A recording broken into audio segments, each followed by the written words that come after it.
നമ്മുടെ രാജ്യത്തിലെ ഫെഡറൽ സംവിധാനത്തിനെതിരെയുള്ള വലിയ കയ്യേറ്റം നടക്കുകയാണ്.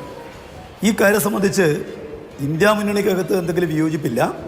ഈ വിഷയം വളരെ ഗൗരവമായ നിലക്ക് തന്നെ ഇന്ത്യൻ നാഷണൽ കോൺഗ്രസ് രാജ്യത്താകെ ഉന്നയിച്ചിട്ടുണ്ട്.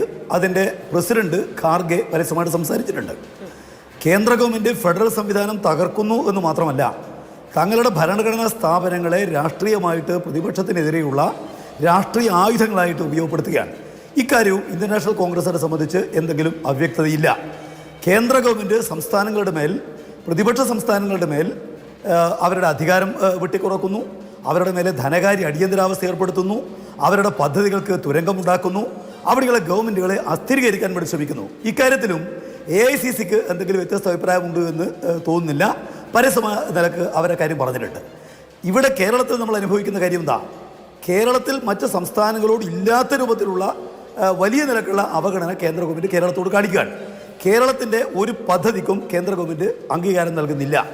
അതുപോലെ തന്നെ നമുക്ക് കടമെടുക്കാനുള്ള അധികാരം ഇന്ത്യ രാജ്യത്ത് മറ്റ് സംസ്ഥാനങ്ങൾക്കെല്ലാം അനുവദിക്കുന്ന കടമധികാരം പോലും കേരളത്തിന് കൊടുക്കുന്നില്ല. 3.5% ഉണ്ടായിരുന്നു, 3% ഇവിടെ കേരളത്തിന് വെട്ടിക്കുറക്കുകയാണ്. ബജറ്റേതര കടം ഇന്ത്യയിലുള്ള ഒരു സംസ്ഥാനം കഴിയും കടത്തിൻ്റെ പരിധിയിലല്ല. പക്ഷേ കേരളത്തെ സംബന്ധിച്ച് ബജറ്റേതര കടം സംസ്ഥാനത്തിൻ്റെ കടപരിധിയിലാണ് എന്ന് കേന്ദ്ര ഗവൺമെൻറ് പ്രഖ്യാപിക്കുകയാണ്. കേന്ദ്ര ഗവൺമെൻറ് സംസ്ഥാന ഗവൺമെൻറ് കൊടുക്കുന്ന ഒരു പദ്ധതികൾക്കും കേന്ദ്ര ഗവൺമെൻറ് അംഗീകാരം കൊടുക്കുന്നില്ല. അതിനെ തുരങ്കം വെക്കാൻ BJPയും കേന്ദ്രമന്ത്രിമാർ പോലും മുന്നിട്ടിറങ്ങുകയാണ്. ഇവിടെ ഒന്നും കിട്ടാനില്ല എന്നുള്ള നിലയാണ് ഇവിടെ കോൺഗ്രസ് സ്വീകരിച്ചുകൊണ്ടിരിക്കുന്ന നില. ഇപ്പോൾ തദ്ദേശ ഗ്രാൻഡിൽ നമുക്ക് 51.55 കോടി രൂപ കിട്ടാനുണ്ട്. ഹെൽത്ത് ഗ്രാൻഡിൽ 137.17 കോടി രൂപ കിട്ടാനുണ്ട്. ഉച്ചഭക്ഷണ ഗ്രാൻഡിൽ 54 കോടി രൂപ കിട്ടാനുണ്ട്. കോളേജ് അധ്യാപകർക്കുള്ള ശമ്പള പരിഷ്കരണത്തിൽ 750 കോടി രൂപ തരാൻ ബാക്കിയുണ്ട്. നെല്ല് സംഭരണത്തിൽ 792 കോടി രൂപ തരാനുണ്ട്. ഭക്ഷ്യസുരക്ഷാ നിയമം നടപ്പിലാക്കിയതിൻ്റെ ഭാഗമായിട്ട് 61 കോടി തരാനുണ്ട്. തദ്ദേശ സ്ഥാപനങ്ങളിലെ പെർഫോമൻസ് ഗ്രാന്റ് 660 കോടി രൂപ തരാനുണ്ട്.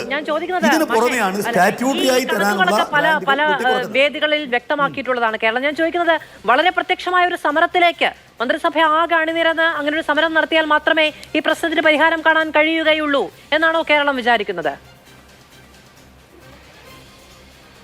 എന്ന് പറഞ്ഞാൽ ഈ വിഷയം പലതവണ കേരള മുഖ്യമന്ത്രി പ്രധാനമന്ത്രിയെ നേരിട്ട് കണ്ട് ഉന്നയിച്ച് ചർച്ച നടത്തിയിട്ടുണ്ട്. മന്ത്രിമാർ ചെന്ന് ഈ വിഷയങ്ങൾ സംബന്ധിച്ച് പലതവണ സംസാരിച്ചിട്ടുണ്ട്. ഒട്ടേറെ നിവേദനങ്ങൾ ഇതുമായി ബന്ധപ്പെട്ടുകൊണ്ട് സമർപ്പിച്ചിട്ടുണ്ട്.